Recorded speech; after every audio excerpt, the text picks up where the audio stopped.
de las glorias de Cristo.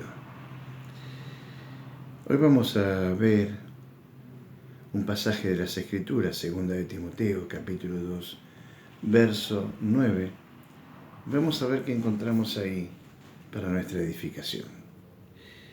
Dice así la palabra de Dios: en el cual sufro penalidades, hasta prisiones a modo de malhechor, mas la palabra de Dios no está presa.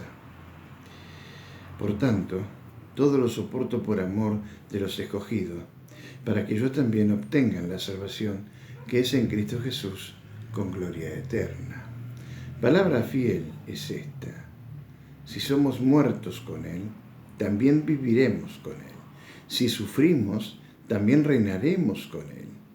Si le negáremos, Él también nos negará. Si fuéramos infieles, Él permanece fiel y no puede negarse a sí mismo. Él no puede negarse a sí mismo. En este tiempo de aislamiento, donde estamos todos privados de movernos, de hacer lo que nos gustaría hacer, y de quedarnos en casa, de hacer únicamente las cosas más necesarias, encontramos que la palabra no está presa. Encontramos que la palabra no está detenida ni aislada. La palabra corre, la palabra sigue avanzando. El apóstol Pablo dice que estaba sufriendo penalidades al punto de estar preso como malhechor. Y de esa manera él estaba viendo que la palabra no era presa. Él estaba viendo eso y él se estaba gozando porque la palabra corría y todo lo había soportado por amor de aquellos escogidos, como aquí dice. Ahora bien, vamos a considerar algunos puntos de vista. Él estaba preso, dice, en el cual sufro penalidades,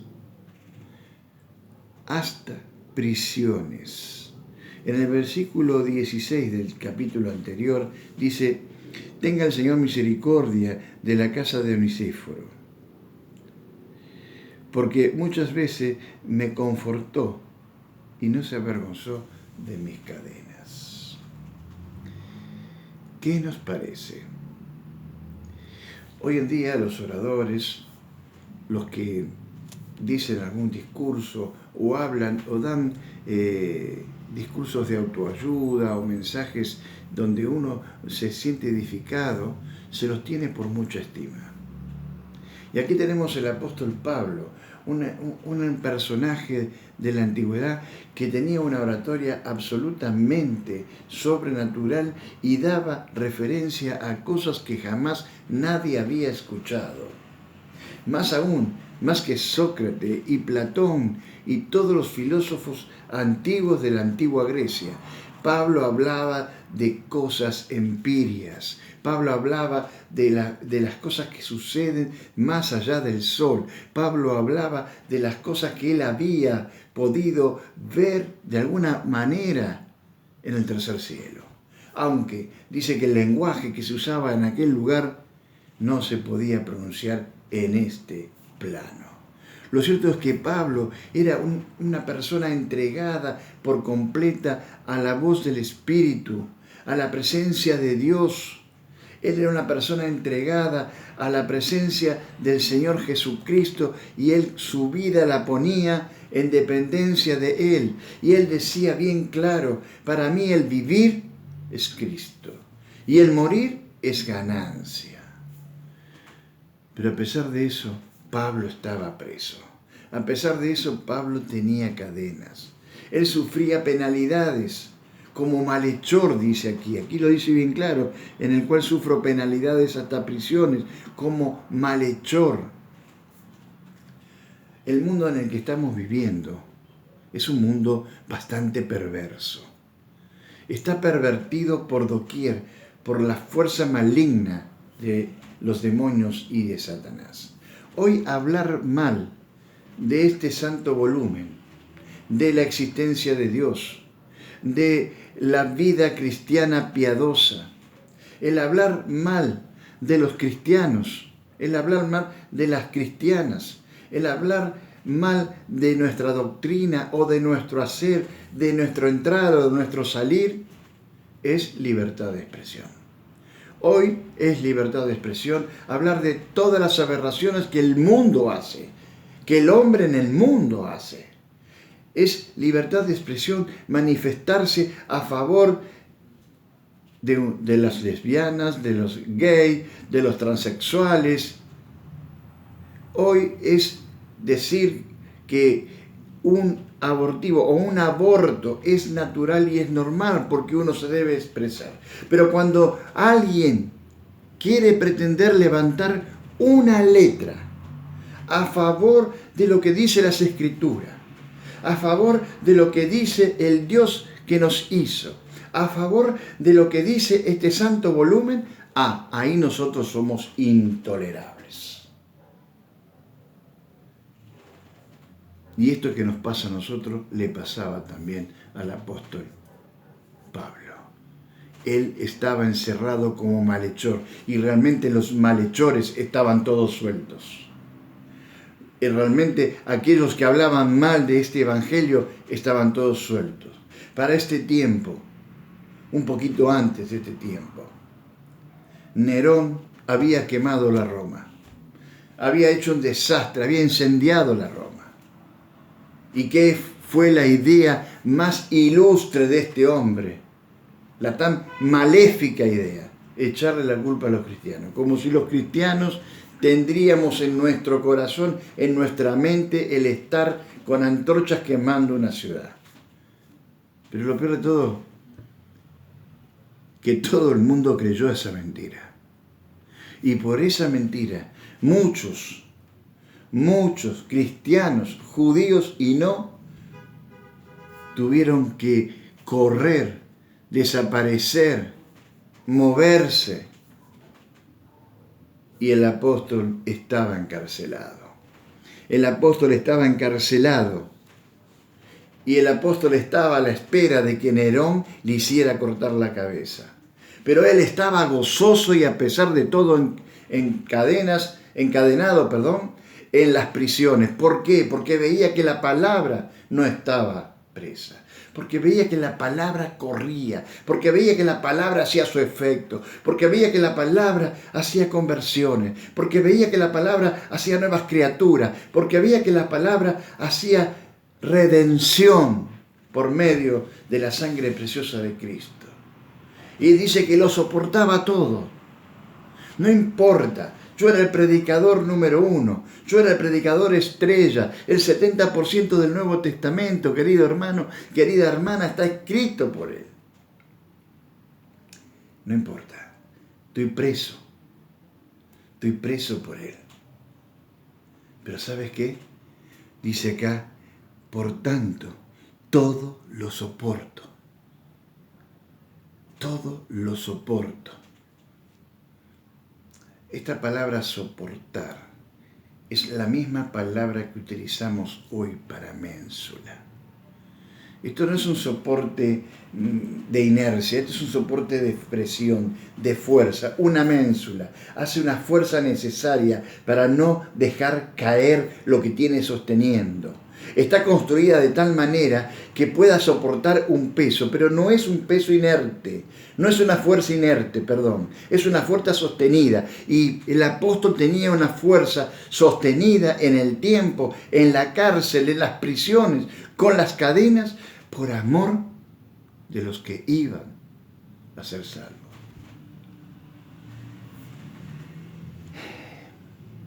Qué visión tan extraordinaria tenía el apóstol. Cuando él veía como se convertían los hombres, cuando él veía que se convertían aquellos que realmente estaban tras de las rejas y había cambios, él veía que la palabra corría y hacía su efecto. Y él tenía amor por esas almas. Él tenía amor por aquellos que se iban a convertir. Y él estaba preso. Dice, para que ellos también obtengan la salvación que es en Cristo Jesús con una gloria eterna como la recibimos cada uno de nosotros, diría el apóstol Pablo. El apóstol Pablo no se olvidaba de cómo había conocido al Señor. El apóstol Pablo no se olvidaba cómo había comenzado su historia en la iglesia del Señor. Pero el apóstol Pablo hoy estaba viviendo una vida completamente paradójica, completamente distinta, completamente en contra, completamente antagónica a lo que como él comenzaba. Él comenzó persiguiendo y termina siendo perseguido. Pero entre medio de las persecuciones y el de ser perseguido, conoce a Cristo. La vida le cambia. Su pensamiento le cambia. Su manera de sentir le cambia. Y ahora recibe instrucciones directas, no del Sanedrín, no de los judíos, de los rabinos, no de los escritos simplemente del Antiguo Testamento.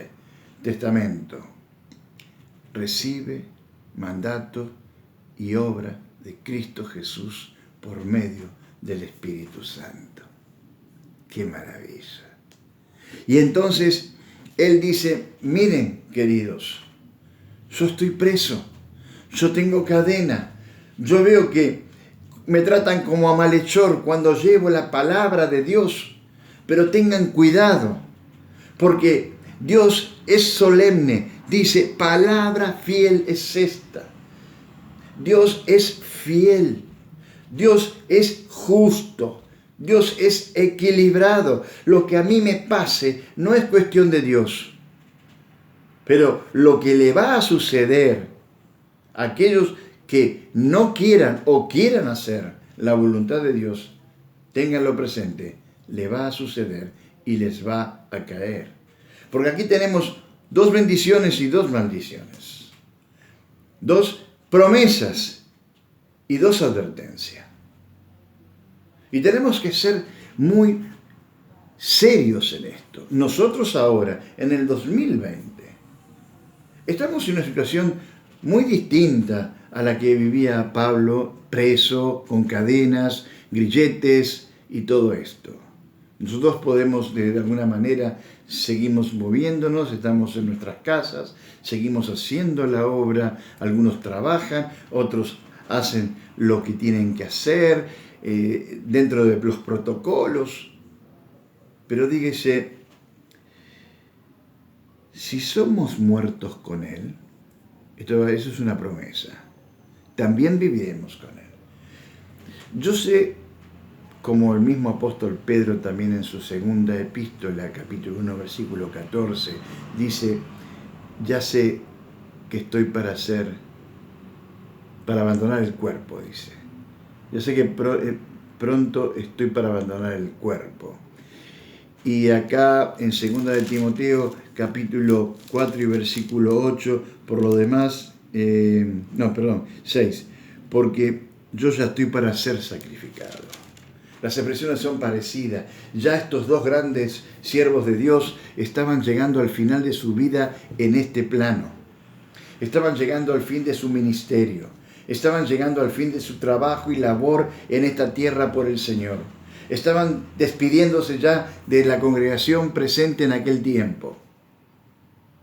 Pero mira, ausente en el cuerpo, dice 2 de Corintios, capítulo 5, presente con el Señor. Yo sé que si muero, y si morimos, y si alguien más muere, si somos muertos con Él, viviremos con Él. Esto es una promesa.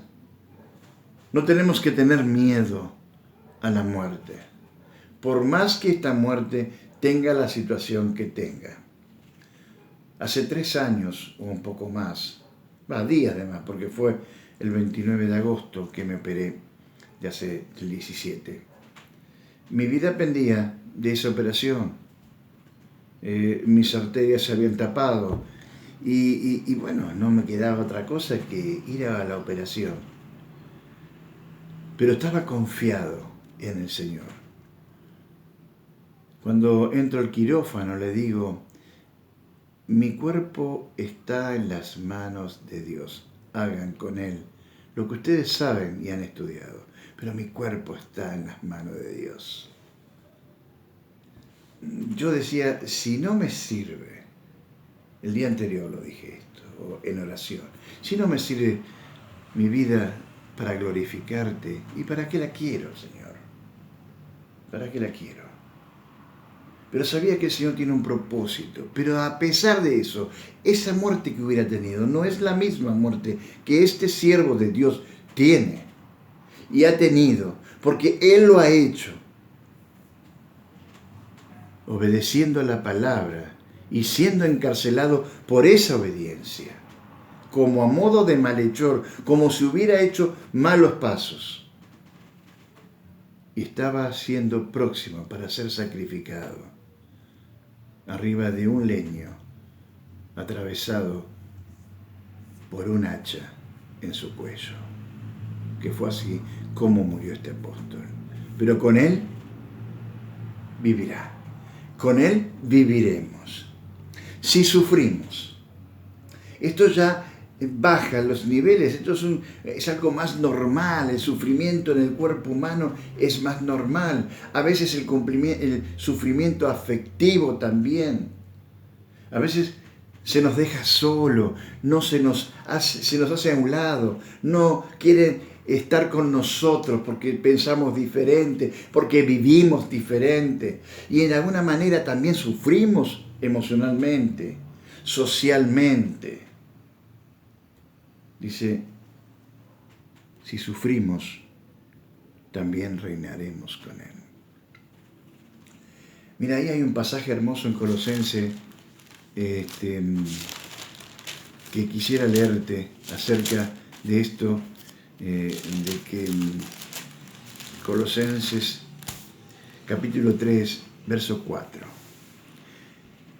Está aplicando este mismo apóstol que miremos las cosas de arriba, que miremos a Cristo, pues si habéis resucitado con Cristo, buscad las cosas de arriba.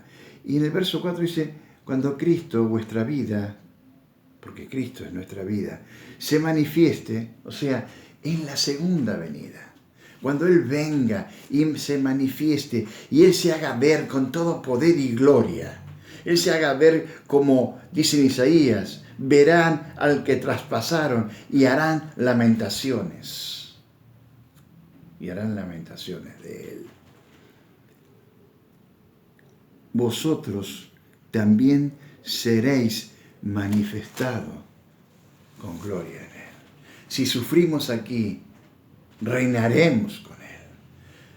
Mira, si supongamos que esta noche nos viene a buscar el Señor, nos lleva.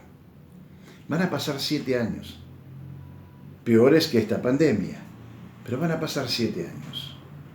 Y mucha de la gente que vive hoy va a vivir de acá 7 años, muchas van a morir, pero muchas van a vivir. Y cuando venga Cristo, ahí en Armagedón, cuando ponga sus pies en el monte de los olivos, y cuando Él instale su trono de gloria, nosotros reinaremos con Él, según 1 Corintios capítulo 6, versículo 2. Y estaremos con Él, y muchos de los que hoy nos ven de carne y hueso, mañana nos van a ver glorificados. Y van a dar gloria. Yo me acuerdo de fulano, de mengano, de sultano. Si sufrimos aquí, reinaremos con Él. Y vamos a ser de esa manera reivindicados. Pero queridos, tenemos que hacerlo por amor al Señor. Pero ahora vienen advertencia. Mira, pero si le negáremos, Él también nos negará. Mira lo que dice Mateo, el primero de los evangelios, en su capítulo 10 y su versículo 33. Y esto es palabra del Señor. Esto es palabra del mismo Señor de la gloria. Dice lo siguiente, Mateo 10:33. Y a cualquiera que me negare delante de los hombres. A cualquiera que me negare delante de los hombres. Y aquí dice el Señor, si le negaremos, Él también nos negará. Dice, y a cualquiera que me niegue delante de los hombres, yo también le negaré delante de mi Padre que está en los cielos. Es solemne. Es solemne. No tendríamos que tener ni el pensamiento, ni el atisbo del pensamiento, ni el atisbo de pensar la posibilidad de negarle. Por más burla que suframos, por más negativa que tengamos, no deberíamos tener ni siquiera en nuestro pensamiento algo así. No, porque el que le negare, Él le negará en los cielos. Si tú te animas a negarle aquí, si tú te animas a no glorificar su nombre en tu vida por miedo a la muerte, o miedo a la persecución, o miedo al sufrimiento, o miedo a la vergüenza, Él te va a negar delante del Padre. Es solemne esto.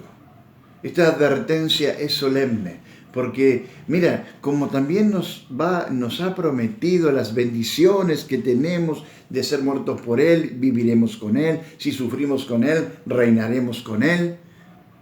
Pero ojo, que si nosotros nos atrevemos a negarle, Él nos negará. Y esto lo está diciendo un hombre que estaba tras las rejas. Esto lo está diciendo un hombre que está sufriendo por causa del Evangelio. Esto lo está diciendo alguien que está privado de su libertad. Esto lo está diciendo un hombre cuyo espíritu está afirmado en el Señor y sabe él que dentro de no mucho tiempo está para ser sacrificado.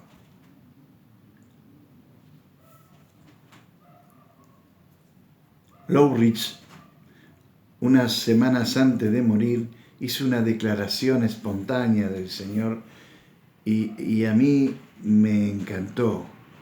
Es del siglo pasado, por supuesto, yo no lo conocí, leí su comentario y su cita decía, Cristo es el Rey de los judíos, Cristo es el Rey de Jerusalén, Cristo es el Rey de Israel, Cristo es el Rey de paz. Cristo es el Rey de los cielos. Cristo es el Rey de Salem. Cristo es mi Rey. Tu hermano, ¿lo conoces como tu Rey? Entre otras cosas que dijo eso unas semanas antes de partir a la presencia del Señor. Y Loweritz fue un hombre de color al cual tuvo que soportar las burlas, las ejecuciones, tuvo que soportar el mal oficio de los blancos.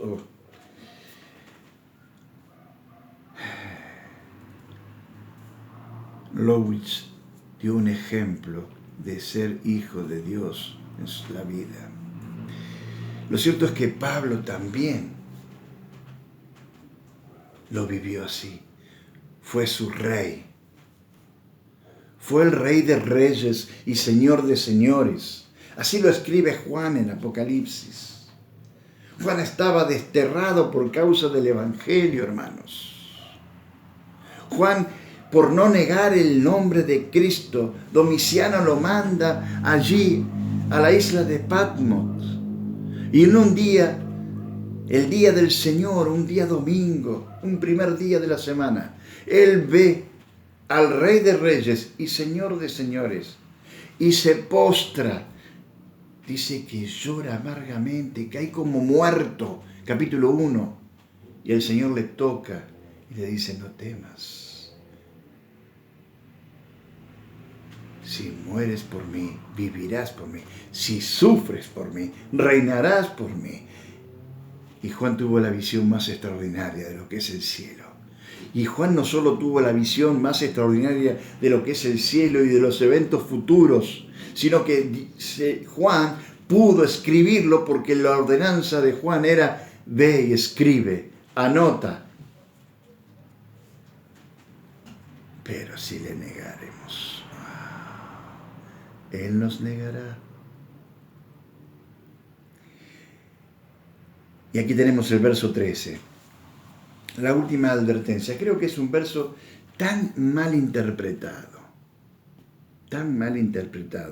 porque claro, si lo sacamos del contexto, daría la idea de que, bueno, a pesar de nuestra infidelidad, Él permanece fiel. Pero acá dice: si fuéremos infieles. Ojo, si fuéremos infieles, Él sigue siendo fiel y Él no se puede negar a sí mismo.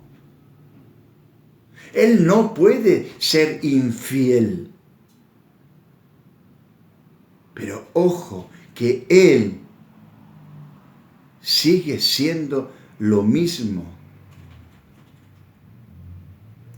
No es la idea de que por más que nuestra infidelidad sea como sea, Él con nosotros sigue fiel. Él sigue fiel a sus promesas. Él sigue fiel a todo lo que prometió, pero también Él sigue fiel a sus advertencias. Tengamos cuidado, hermanos, de tomar a la ligera. Mira, ahí en Hebreos capítulo 2, dice: ¿cómo escaparemos nosotros si descuidamos una salvación tan grande? ¿Cómo escaparemos? ¿A dónde iremos?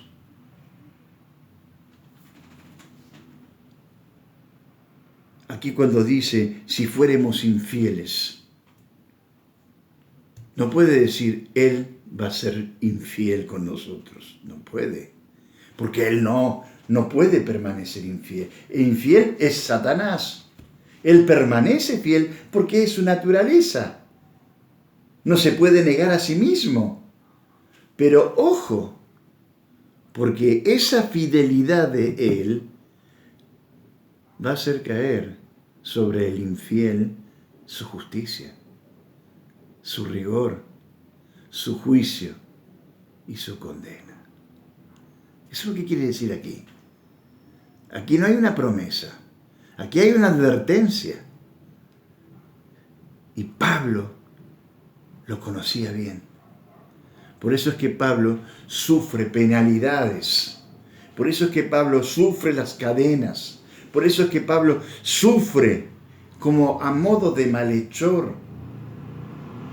Porque se da cuenta que la palabra corre, que las almas se salvan, que hay algo detrás de todo esto a pesar de, y que Dios premia, pero también advierte frente a nuestro comportamiento.